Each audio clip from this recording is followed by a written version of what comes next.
Todos ven la experiencia, pocos ven el plan. En Backstage entramos donde no entra el público. Decisiones, caos, logística, dinero, ego, creatividad y ese segundo en el que todo puede explotar.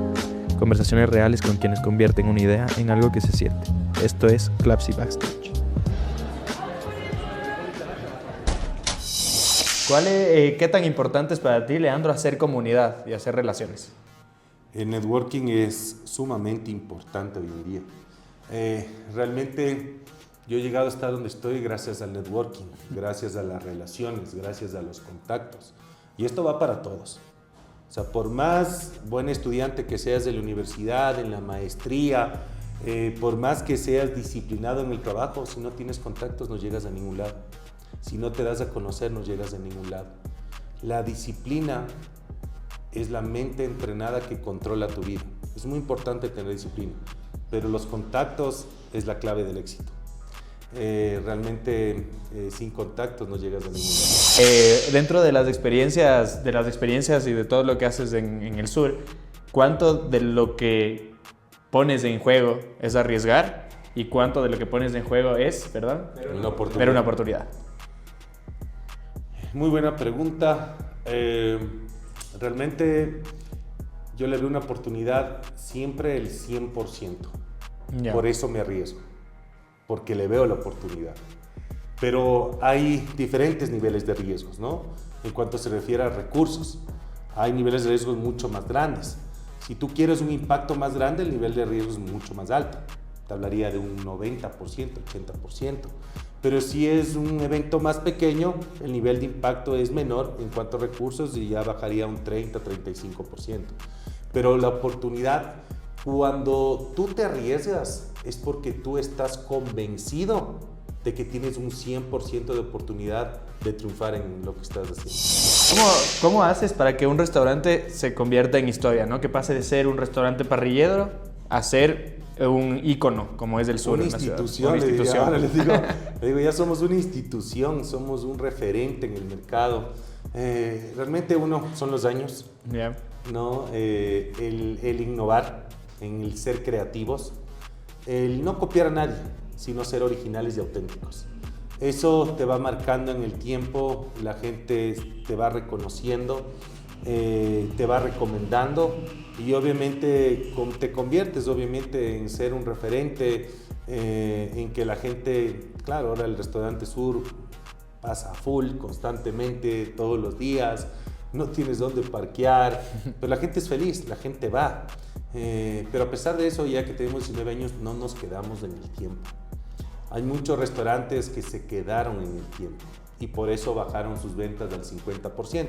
Y le siguen culpando a la pandemia. La pandemia ya pasó hace 6 años, hermano. Sí. O sea, no le culpes a la pandemia, el culpable eres tú, que no te gusta invertir, no te gusta invertir en el personal, en capacitaciones. Nosotros sí invertimos en nuestro personal y le tratamos muy bien y a todos les tenemos afiliados y a todos les damos buenas condiciones. También hacerlo legal, ¿no? Entonces la gente, por eso mi gente tiene 16, 15, 17 años, no se van, porque les tratamos súper bien, 19 años algunos, porque obviamente es nuestro equipo. Entonces, si tú no respetas a tu equipo, no consideras, no todo el equipo es bueno, pero tú te vas dando cuenta con el tiempo y vas eliminando o haciendo a un lado, a un costado, los que no te sirvan, ¿no? Con tu visión, con la misión que tienes. Entonces nosotros, ese creo que también ha sido parte de la clave de que nosotros estemos bien consolidados hoy en día. Bueno, Leandro, bienvenidos a otro Backstage. Hoy estamos aquí con Leandro Buratovich. No sé si lo dije bien. Sí. Ya, perfecto. Buratovich, perfecto. Del restaurante El Sur, entre muchas otras cosas, ahora incluso administrador zonal de La Mariscal. Y queremos justamente hablar sobre cómo se diseñan experiencias del estilo asados, nos hablabas de catas, un poco experiencias públicas ahora también, y la experiencia en un restaurante, ¿no? Un restaurante tan icónico como es el Sur para nosotros, y además de eso la parte retail, ¿no? De la parte de la carnicería y todo lo que tienen ahora también vinculado a todo esto, que nos interesa justamente hablarlo aquí en este Backstage. Entonces, nada, bienvenido, Leandro. Muchísimas gracias, Juan Diego. No, para mí es un gusto compartir con todos ustedes. El mundo de las experiencias que ahora tanto se escucha. Hay mucha gente que no lo tiene muy claro qué es una experiencia. ¿no? La experiencia no solo es de entregar un buen servicio, sino va mucho más atrás. Y esto realmente es una pasión que me envuelve. Yo soy un apasionado al sector turístico y en sí exclusivamente a la gastronomía. Y fui aprendiendo de poco, me fui arriesgando, porque para brindar una experiencia hay que arriesgar. Y eso es lo que pasa con la mayoría de la población de los ecuatorianos, no les gusta arriesgar. Sí. Se han quedado en lo tradicional. El mundo va cambiando todos los días. Y hoy es un mundo mucho más acelerado, mucho más tecnológico, mucho más de innovación. Y eso obviamente la gente no lo ha sabido entender en su gran mayoría. Y se quedan con lo tradicional. Les ha bajado las ventas, no apuestan en redes sociales, no presentan algo innovador, no presentan alguna propuesta diferente. Y realmente parte de mi experiencia, ya voy a cumplir el próximo mes 45 años, ha sido realmente brindar experiencias ligadas a la gastronomía y encontré el maridaje perfecto que es con la cultura. Entonces, perfecto. Si tú maridas la gastronomía que mueve multitudes a nivel mundial con la cultura, con la parte artística y demás, es el complemento perfecto. Bueno, ahí en la cultura justamente topas un tema súper importante. Es muy centrado, para quienes no conocen el sur, es muy centrado en carnes, ¿no es cierto? Todo lo que es asado, todo lo que tiene que ver con esto. Maridaje, en el sentido de los vinos y bueno, otros tipos de tragos. Un poco quiero saber cómo lo vinculas tú justamente directamente con la cultura, cómo nace el sur. Y para los que no sepan también es un restaurante high-end, ¿no? Es decir, es un restaurante de alto poder adquisitivo y que justamente ha ido creciendo en mucho por estas experiencias, ¿no? Por la experiencia de las personas dentro del restaurante, que creo que es una de las partes importantes. La gente paga mucho también por la calidad que ofreces y por cómo lo ofreces, ¿no? Y a veces a la gente le gusta estar dentro de ese círculo. Uh-huh. Y hay pocos restaurantes aquí en Quito que te ofrecen estar codeándote con obviamente personas, empresarios ya exitosos, muy conocidos a nivel no solo nacional, sino a nivel internacional también. Y eso nos ha dado obviamente la apertura para poder ofrecer un producto distinto ligado a una experiencia que te recuerde algo agradable, ¿no? Que digas, wow, o sea, me ofrecieron un plato, me acuerdo que esto lo vi en México hace unos 7 años antes de la pandemia. Estaba sentado en uno de mis restaurantes favoritos en Polanco, en México, y veo que traen una piedra de sal del Himalaya. Traen la piedra de sal, y yo sentado digo, ¿qué es eso? Me levanto, me hago amigo del chef, le digo, esto es una piedra de sal del Himalaya, mira, esto tiene 3 colores, el blanco que es del cloruro de sodio, el rojo que es del hierro y el rosado que es del magnesio. Le compro yo 2 piedras ahí en el restaurante, le digo, factúrame, y me llevo y traigo, me decía, tienes que calentarlo unos 20, 25 minutos en la parrilla para que obviamente saque todos los minerales y obviamente tú le dejas reposar ahí a la carne. Entonces, si la gente pide término 3/4, tú le sacas de la parrilla término medio porque la piedra está caliente, termina su cocción en la piedra. Pero digo, tenemos que diferenciarnos, hacer algo innovador. Entonces decido calentar, obviamente un espirituoso de 12 años, era un ron terminado en barrica de ex-bourbon. Entonces le calentaba, le prendía fuego delante del cliente y le prendía fuego y era toda la magia. Después fueron algunos restaurantes implementando sus negocios del fuego y demás. Nosotros te podría decir que fuimos de los primeros acá en el país que trajo esa propuesta y así también cómo dimos a conocer los cortes de carne. ¿Por qué ahora se han inclinado por más los cortes importados en un restaurante como Sur que los nacionales? Hay una estandarización en otros países de origen, que eso te da garantías, ¿no? Uh-huh. La suavidad, la textura y el sabor. Y presentábamos en una bandeja grande, sellados al vacío, entonces decíamos, aquí tienes un ribeye, aquí tienes un bife de chorizo, una picaña, tienes un vacío, y así fuimos dando a conocer, a la gente le gustó bastante el momento que veían el producto, que estaba obviamente en crudo, el corte, pero sellado al vacío, obviamente les llamaba mucho la atención. Y a esto, como tú dices, este restaurante nació, ya en mayo cumplimos 19 años. Ya. 19 años bastante y realmente empezamos a implementar el mundo de las catas. Yo soy de la primera generación de catadores del Ecuador y de sommelier del Ecuador. Pero las catas, tenía otros compañeros, todo el mundo hacía una cata de vino, era un poco aburrida, un poco lenta, muy técnica, la gente se aburría y yo entendí del otro lado, digo, la gente sale cansada del trabajo, estos nos contrataban las empresas para fidelizar a sus clientes, sobre todo empresas de tecnología, laboratorios, aseguradoras, etcétera. Entonces digo, vienen cansados del trabajo y vienen a relajarse. Claro. Entonces yo lo hice diferente, lo hice dinámico, chistoso, jocoso. Metía ciertos tecnicismos cuando había que usarlo, pero puse música en vivo. Entonces había un show en vivo. Entonces hacíamos una cata de vinos argentinos con un maridaje conceptual, con platos argentinos y con un show de tango y bailarines de tango. Hacíamos una cata con vinos españoles, flamenco.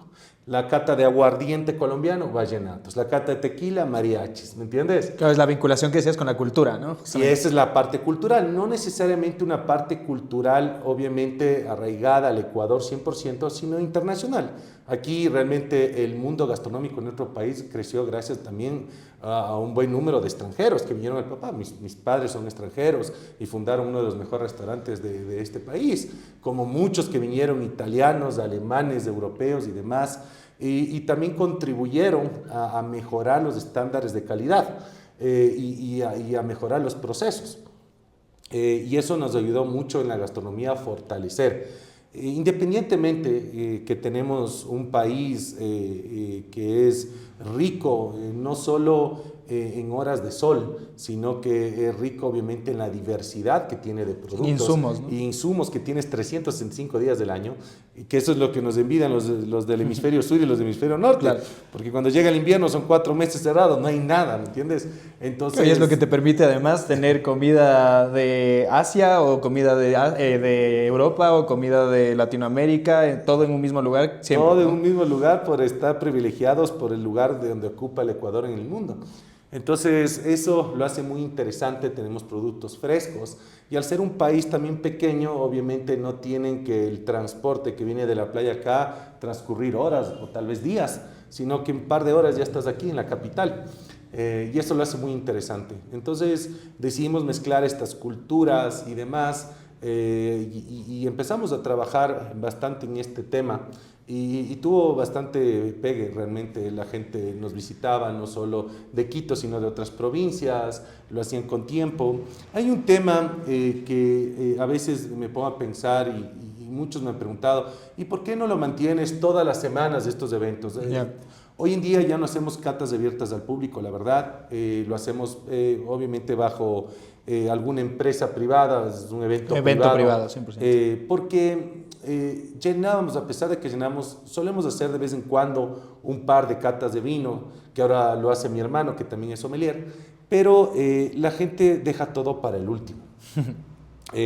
Nosotros solemos sacar unas 3 semanas antes de empezar a publicar en redes y demás, pautar en redes. Y claro, a veces 2 días antes, oye, Ana, tenemos 15 personas y tenemos que meter 45. Y a última hora la gente empieza a reservar y cuando ya se reserva, hay gente hasta que se enoja. Oye, es que yo quería una mesa. Oye, pero estuvieron 3 semanas. Claro. O sea, 3 semanas publicado, o sea, y tú ahora te enojas porque no lo hiciste con tiempo. Entonces, esa es algo, parte de nuestra cultura, de nuestra idiosincrasia que debemos cambiar. El ecuatoriano, nosotros todavía no estamos acostumbrados también a cancelar una reserva. Hacemos una reserva en un restaurante y no somos capaces de decir, ¿sabes qué? Cancelo la reserva porque me salió un imprevisto y no voy a poder llegar. Sí, un poco no hay esa visión de la persona que está atrás, ¿no? Justamente lo que tratamos de hacer aquí es mostrar justo todo lo que hay detrás de un trabajo para hacer una experiencia y el cómo eso muestra respeto. Y claro, muchos de los restaurantes, o sea, a veces cuando estamos llenos, nosotros también nos basamos en las reservas que hay. Entonces hacemos venir por ahí a uno que tenía libre, nos toca pagarles las horas del 100% porque nos contamos con cierto número de mesas y después resulta que no llegan y no son capaces de llamar y decir voy a cancelar y demás. Eso nos juega en contra a todos. Entonces yo creo que debemos un poco aprender más de los europeos, a ser más organizados, a ser más puntuales, que la puntualidad es respeto y disciplina. Y es así, o sea, pasa, ¿no? Y que eso realmente es un tema social. Nosotros hacíamos las catas a las 7 de la noche. ¿A qué horas empezábamos? 7:45. Claro, porque a las 7:30 habían 3, 4 mesas de las 15 que tenían que ver.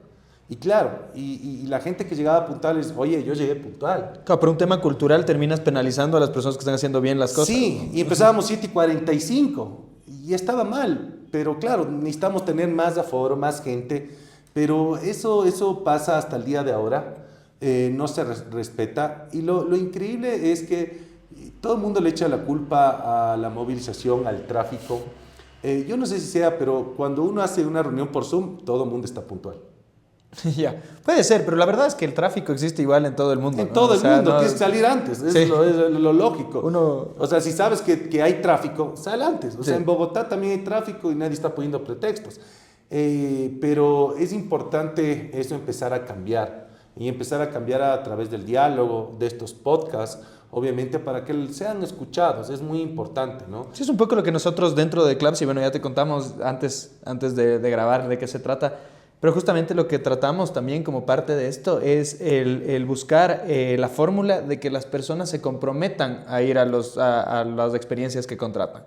Aquí pasa mucho también, y el quiteño es muy así, que hace una reservación y por lo privilegiado que somos en el clima y demás, empezó a llover y dijo, no, ya no fui, ya no importa, porque ya puedo ir mañana. Claro. Que eso no pasa en otros lugares del mundo. En otros lugares del mundo, si es que el verano no lo aprovechas al 100%, no vuelves a salir. No vuelves a salir. Entonces, eso creo que es parte de este tema de las experiencias. Y bueno, ahí justo nos Les estabas da contando. pereza. Sí, Les da aquí, pereza. puf. Y justo estabas hablando de este tema, del por qué dejaste esa parte desde el restaurante y te dedicaste mucho al tema de los eventos privados. Yo he estado en algunos de los tuyos, hemos hecho juntos, digamos Sí. así. Y nada, quería saber justamente en qué se diferencian y por qué ahora un poco te dedicas solo a esa pata, ¿no? Claro, yo por años como hice eventos abiertos al público y ahora, bueno, es obviamente bajo reserva, me contratan los empresarios en las empresas y me he dedicado más en los últimos años a hacer eventos parrilleros, en los cuales hemos coincidido. Esos eventos me gustan mucho hacer, disfruto mucho, porque el mismo show, yo soy un showman en el escenario. Si no y saben tú me has cómo, visto, no saben cómo canta JJ. el mismo show que hago cuando daba las catas, lo hago también cocinando. Entonces yo me divierto. En todos mis trabajos trato de divertirme, o sea, pasarla bien. La vida es única y uno tiene que divertirse, hacer las cosas, trabajar y ser disciplinado y eso es todo. No tienes por qué no divertirte, ¿no? Entonces empecé en estos eventos privados que tengo obviamente hasta el día de ahora, me llaman, no necesariamente es solo empresas, trato de enfocarme e inclinarme más hacia las empresas privadas, pero también hago en casas, ¿no? Entonces me llaman, yo les mando unas 3 opciones de cotización, de menús. Trabajo con carnes importadas, los menús tienen un costo de entre $60 por persona, van hasta 110, 120 por persona y obviamente les hago vivir una experiencia, no es un show, les canto, les cocino en vivo, les hago participar y obviamente es con tiempo, las cosas hay que hacerlas con tiempo. Entonces como ya sé la impuntualidad, obviamente el anfitrión invita a la 1, sé que van a llegar a las 2. Entonces yo ya tengo esa experiencia para decir, oye, ya a las 2:30 empezamos a servir cuando ya estén todos tus invitados. Suele pasar eso. Entonces trato de sí organizarme, por eso igual, cuando hago un asado en la casa, y eso es para todos, ¿no? Uno hace el asado en la casa, uno tiene que prender el carbón cuando llega el primer invitado. ¿Por qué? Vos invitas a la 1, vas llegando a 2, 2:30, 3, algunos caraduras a las 4. Entonces, vos prendiste a las 12 del día, Pues se acabó. ya se acabó a las 2 de la tarde, ya tienes que seguir alimentando porque ya no hay carbón. Entonces yo ahora dije, ya no me complico. Llega el primer invitado, ese rato prendo el carbón. Y así es como ahora, obviamente, hago que dure un poco más el carbón. No, bueno, siempre uno tiene sus reservas, pero me gusta mucho, sobre todo, compartir con la gente, estar con la gente, contarles qué es lo que van a comer, si es una carne madurada, si es madurada en dry age, un wet age, de dónde viene el corte de carne, de qué parte de la res, contarles un poco la trazabilidad del animal, qué raza fue. Justo ahora yo soy director de la Asociación de Parrilleros del Ecuador, de la APE, y justamente el presidente, él va a traer a una sommelier de carne a aquel país. Entonces ahí estuve averiguando, hay más de 100 sommelier de carne en Argentina, pero ella es una sommelier de carne. Bueno, es que Entonces, para esto es importante mencionar que son campeones, ¿no? Además de... claro, fuimos a Uruguay, realmente, bueno, los que ganaron realmente fueron los del Oriente, fuimos de la sierra, de la costa del Oriente, pero obviamente gana todo un país, gana todo el Ecuador, nosotros fuimos a participar en Uruguay en el Mundial, y fue algo espectacular, o sea, fue una experiencia única, lloramos, nos abrazamos todos y demás. Ahora se viene ya el Mundial en marzo, 23-24 de marzo en México.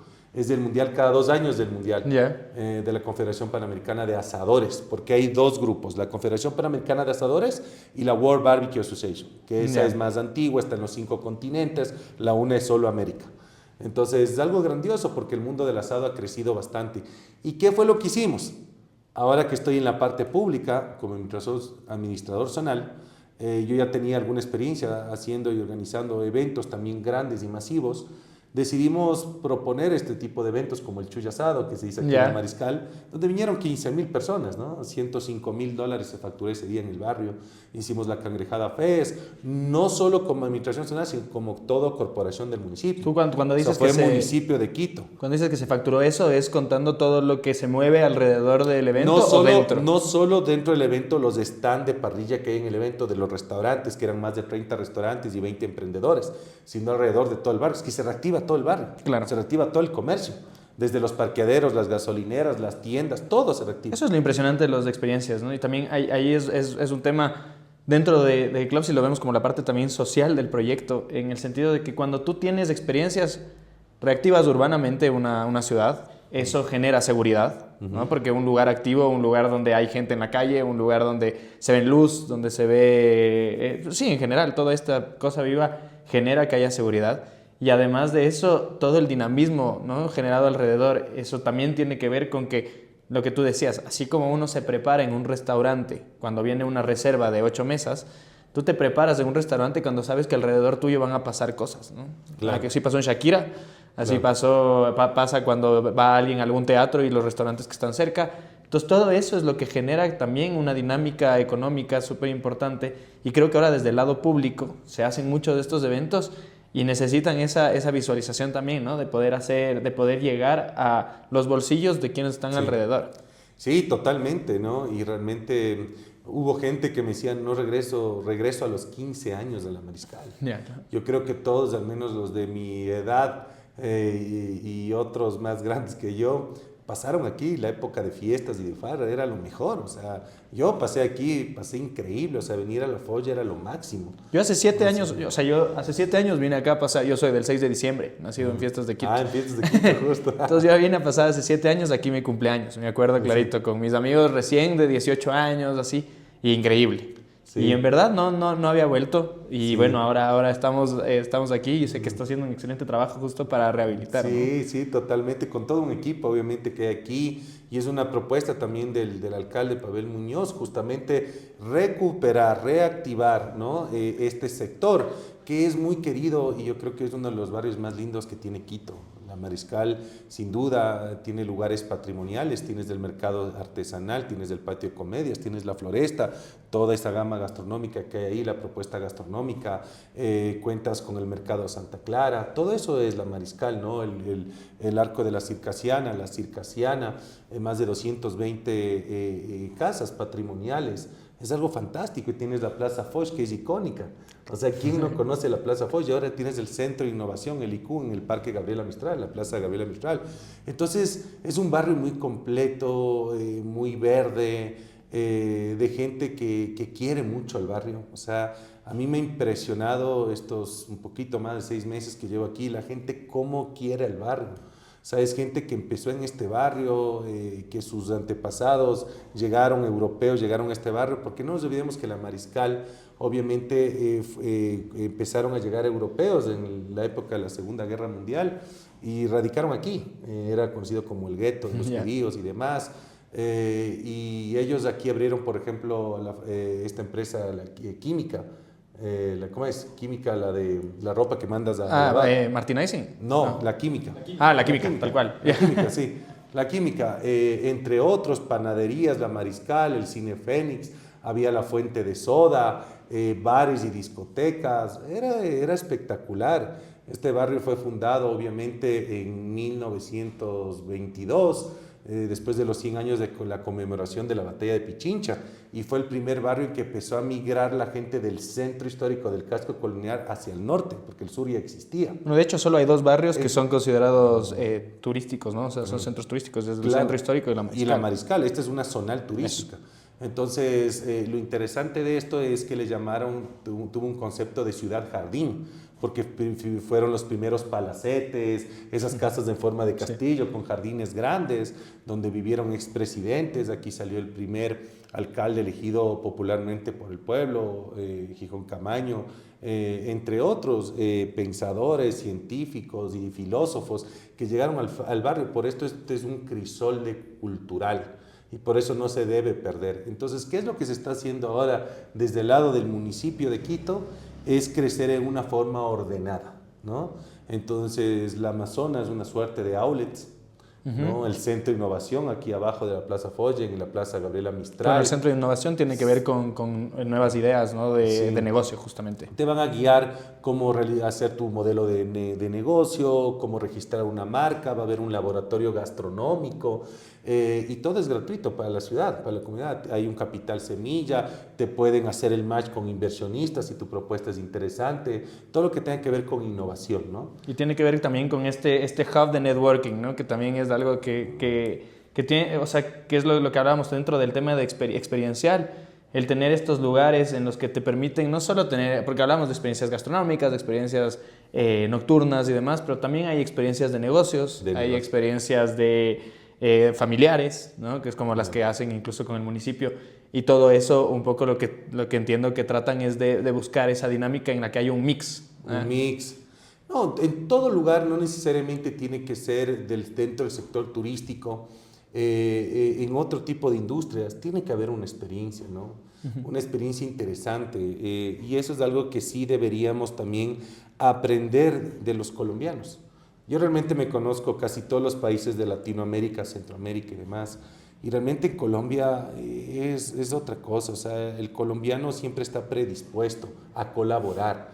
Entonces, ya desde el hecho de que con muchísimo gusto, encantado, este rato voy, enseguida ya le ofrezco todo eso, ya te cambia. O sea, por ahí tú llegas enojado del trabajo, discutiste con algún compañero, llegas a un lugar relajado a almorzar o a comprarte un traje, algo, y te atienden mal, ya desde ahí ya empieza la experiencia mala que resulta, y por eso la gente se queja. Yo creo que sí, nosotros los ecuatorianos hemos cambiado para bien, hemos mejorado bastantísimo en el servicio.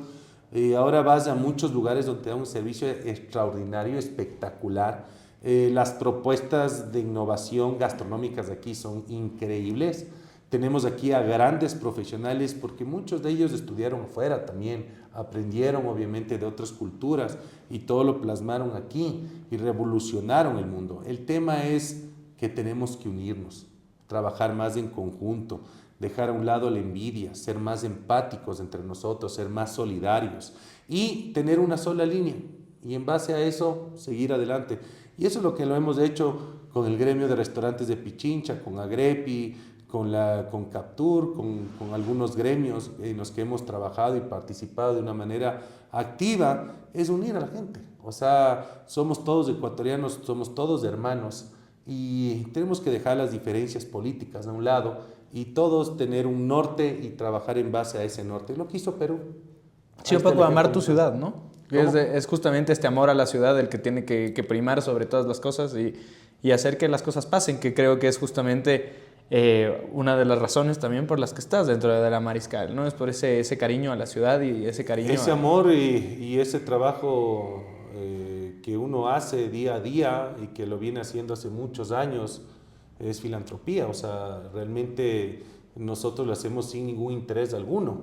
Y por eso cuando el alcalde me dijo, vente a la Mariscal por tu know-how, por tu experiencia turística, es un sector turístico y demás, yo, claro, encantado de la vida, le dije, con mucho gusto. O sea, yo aquí trabajo por la ciudad, por los ciudadanos, por eso yo hago mucho territorio, estoy mucho del lado de los ciudadanos para escuchar cuál es la problemática, en cómo se puede mejorar las condiciones y demás. Y eso nos ha ayudado bastante, ¿no?